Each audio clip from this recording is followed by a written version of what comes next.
Right Dubai లో భారత బౌలర్లు ఇరగదీస్తున్నారు. తొలుత బ్యాటింగ్ తీసుకున్న పాకిస్తాన్ 49 రన్స్ కే 4 వికెట్లు కోల్పోయింది. అసలు ఒక రన్ దగ్గరే తొలి వికెట్ పడగొట్టారు హార్దిక్ పాండ్యా. ఐబన్ అవుట్ చేశారు. ఆ తర్వాత బుమ్రా చార్జ్ తీసుకున్నారు. హ్యారిస్ ను పెవిలియన్ కు పంపారు. 6 రన్స్ కే 2 వికెట్లు కోల్పోయి పాకిస్తాన్ పీకల్లోతు కష్టాల్లో పడింది. ఆ తర్వాత నిలదొక్కున్న 8వ ఓవర్లో దెబ్బ కొట్టాడు అక్షర్ పటేల్. 2 ఓవర్లు వేసి 3 రన్స్ కు 2 వికెట్లు తీశాడు.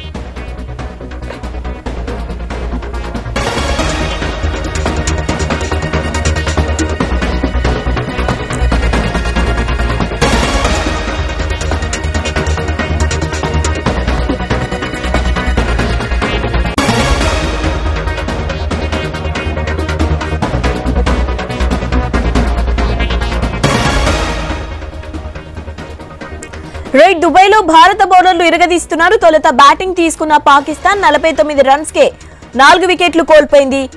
అసలు ఒక రన్ దగ్గరే తొలి వికెట్ పడగొట్టారు హార్దిక్ పాండ్యా. ఐబన్ అవుట్ చేశాడు. ఆ తర్వాత బుమ్రా చార్జ్ తీసుకున్నారు. హ్యారిస్ ను పెవిలియన్ కు పంపాడు. 6 రన్స్ కే 2 వికెట్లు కోల్పోయి పాకిస్తాన్ పీకల్లోతు కష్టాల్లో పడింది. ఆ తర్వాత నిలదొక్కున్న 8వ ఓవర్లో దెబ్బ కొట్టాడు అక్షర్ పటేల్. 2 ఓవర్లు వేసి 3 రన్స్ కు 2 వికెట్లు తీశాడు.